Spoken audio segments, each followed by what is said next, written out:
Ada orang yang mengklaim ini adalah keturunan Nabi dan kontroversial. Kita nggak bahas dulu soal apakah Pak Habib Rizik itu benar atau salah. Kita nggak bahas itu. Kita bahas bahwa Pak Habib Rizik memunculkan polemik pada waktu itu. Data kasarnya adalah setengah dari kaum muslimin kemudian tidak setuju dengan ini, tapi mereka tidak melakukan apa-apa.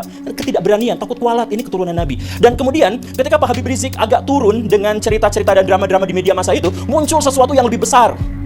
Pak Habib Bahar bin Smith melakukan persekusi dan kekerasan, intimidasi terhadap orang lain, lisan maupun perbuatan, dan itu direkam, dipublikasikan kepada media-media mainstream di Indonesia. Dampaknya apa? Balik lagi, ini mana ada keturunan Nabi seperti ini? Kami merasa malu, merasa jengkel, merasa takut, merasa terintimidasi. Di sininya bermasalah lagi sampai kakeknya atau ayahnya Pak Habib Rizik yang ada di sini. Ini kemungkinannya berapa? 1, 2, 3, 4, 5, 6, 7, 8, 9, 10, 11.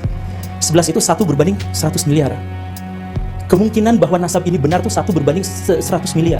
Kalau memang angka tahun ini benar, saya berharap angka tahun ini salah. Memang salah, karena yang benar adalah jadi memang salah angka tahun ini. Bahwa tidak pernah ada pencatatan memperkirakan hari tahun kelahiran. Oke. Jadi ini sebenarnya adalah dilema trap. Dilema trap itu maksudnya adalah ketika angka ini justru terbantah, maka pernyataan saya itu menjadi dibenarkan, yaitu tidak ada catatan terkait dengan orang-orang yang dimaksud.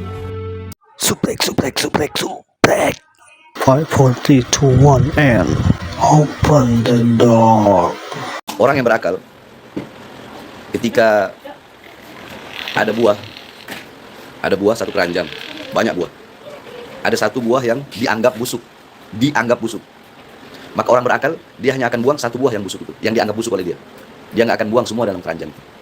Jadi kalau memang si gembul menganggap ana dengan cara dakwah, cara ceramah itu yang menjadikan orang-orang meragukan keturunan Nabi Muhammad SAW, maka seharusnya ana aja.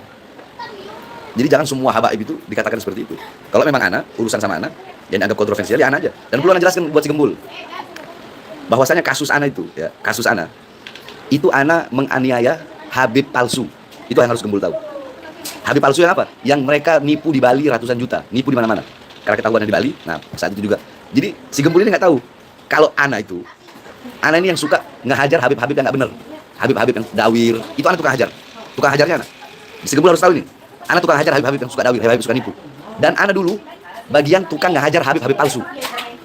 Ana tukang hajar Habib palsu. Nah, makanya ketika ana hajar itu orang yang ngaku Habib, 2 orang itu, terus dibilang satu itu adalah anak dan santri, itu fitnah, nggak ada, itu bukan santri. Terus satu katanya ada orang yang di bawah umur. Masa orang di bawah umur udah punya anak? Dia udah punya anak. Masa ayah dari seorang anak? Apa saya? Oh iya saya. Maca.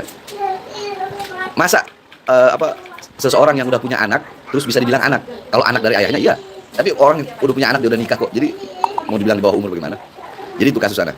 Terus ketika dia mengatakan, ana bilang bahwasanya saya cucu Nabi Muhammad SAW. Terus kenapa kamu kok yang mengaku sebagai umat Nabi, kamu bisa berani menjadi saksi untuk memberatkan saya?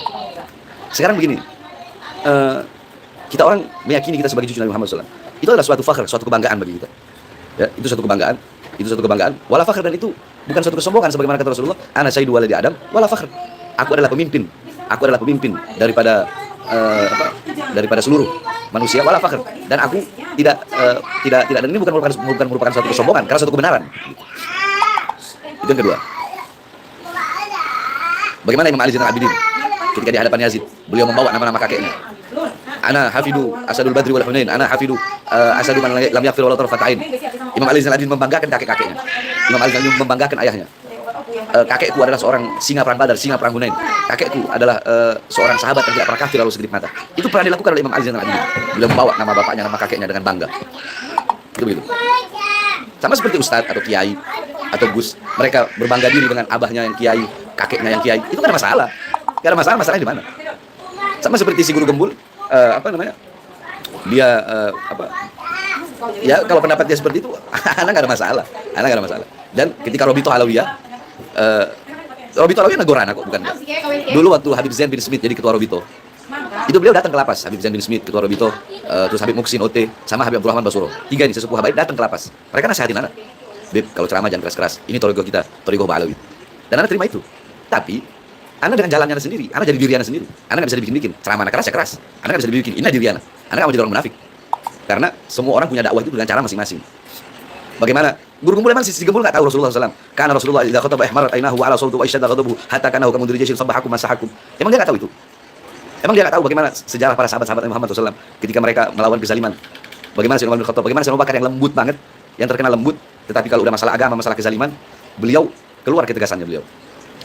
Sayyidina Utsman bin Affan, para sahabat dan para pendahulu-pendahulu. Jadi Robito bukan nggak ada goran, Robito ada goran. Datang ke lapas waktu itu. Dan Anda terima itu. Anda terima teguran dari Robito, karena Robito itu kita anggap induknya kita, orang tuanya kita. Tapi adapun jika Robito mengatakan apa yang Robito bilang ya? Si Habib Fikri Syahab bilang apa itu, Anda nggak tahu. Dia bilang apa? Said Bahar itu tidak kita berikan apa, kita tidak membelanya. Anda nggak butuh pembelaan. Kita tidak membelanya, kita tidak membenarkannya.